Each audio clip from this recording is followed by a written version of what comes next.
Encruzilhadas da ansiedade, estabelecer princípios.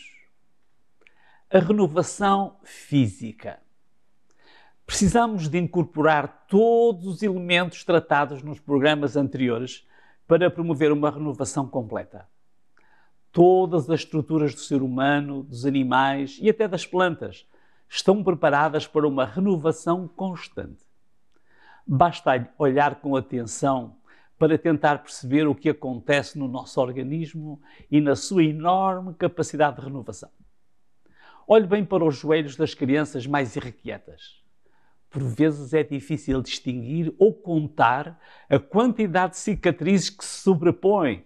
Devido à sua hiperatividade, os joelhos frequentemente ficam esmurrados, mas a sua capacidade de recuperação é incrível. Este é um facto e pode ilustrar perfeitamente a vivência humana, sobretudo nesta época pós-moderna, industrializada, materializada, consumista e imediatista. A forma como muitos de nós escolhem viver é agressiva e provoca prejuízos e lesões muitas vezes invisíveis de imediato, mas que afetam a qualidade e até a esperança de vida. Mas o nosso corpo tem uma capacidade incrível de renovação. Li um artigo de um médico, Dr. Charles Mills, cujo título era Como Viver até aos 100 anos. Este é um título que motiva imediatamente a leitura. Mas logo adiante, o autor tem uma frase que me impressionou. Escreveu ele: estamos a fazer tudo o que podemos para ajudar a morte a fazer o seu trabalho mais eficaz e mais doloroso possível. Esta frase é surpreendente e até assustadora.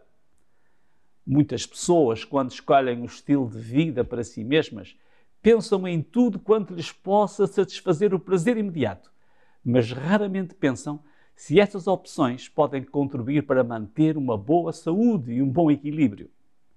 Assim, vamos considerar 3 bases para a renovação física. Primeiro, tenha uma atitude responsável.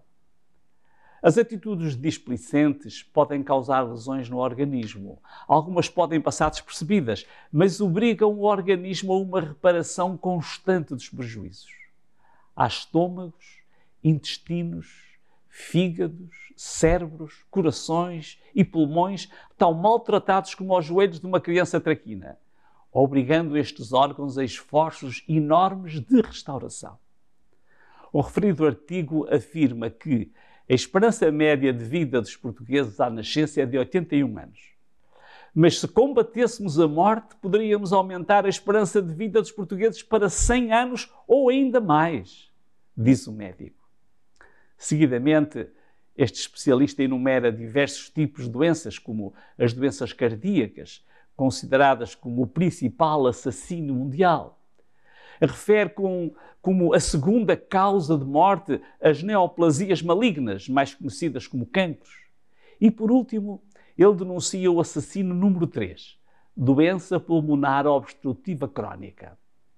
Mas o que é surpreendente é que, para cada um destes tipos de doença, ele apresenta estudos científicos para comprovar que uma alimentação simples e natural teria um poderoso efeito preventivo. Daí o segundo ponto: faça escolhas conscientes. Segundo o parecer deste médico, os produtos alimentares de origem animal constituem fatores prejudiciais à saúde.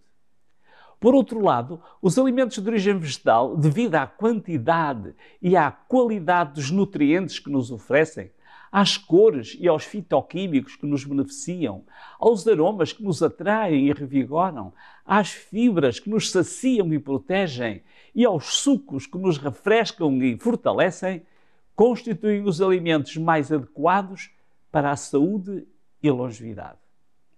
Contudo, também podemos agredir e lesionar o nosso organismo quando usamos indevidamente os alimentos de origem vegetal, se os usarmos de uma forma inadequada. A 5ª recomendação do Código Europeu contra o Cancro afirma: coma bastante cereais integrais, leguminosas, vegetais e frutas. Limite os alimentos muito calóricos, com muito açúcar ou gordura, evite as bebidas açucaradas. Evite as carnes processadas, os enchidos, as carnes fumadas, etc. As carnes vermelhas e os alimentos com elevado teor de sal. Apoiando-nos nesta declaração, que é oficial da União Europeia sobre Saúde, confirmamos que estamos a prejudicar o nosso corpo quando usamos alimentos refinados, massas refinadas, arroz branco. Quando usamos exageradamente mesmo as gorduras de origem vegetal ou quando as aquecemos demasiado, sobretudo nas frituras.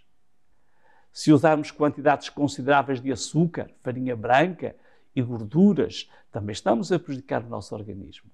E ainda, segundo este código, agredimos o nosso corpo, o nosso organismo, quando comemos carnes vermelhas e enchidos. Ponto 3. Olhe para o todo.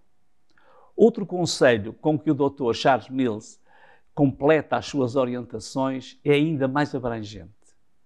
Ele diz: quando combinamos estas mudanças alimentares mais saudáveis com o exercício, sono suficiente, não esquecendo o uso adequado da água e uma fé dinâmica em Deus, não só alongamos a nossa vida, mas melhoramos a sua qualidade.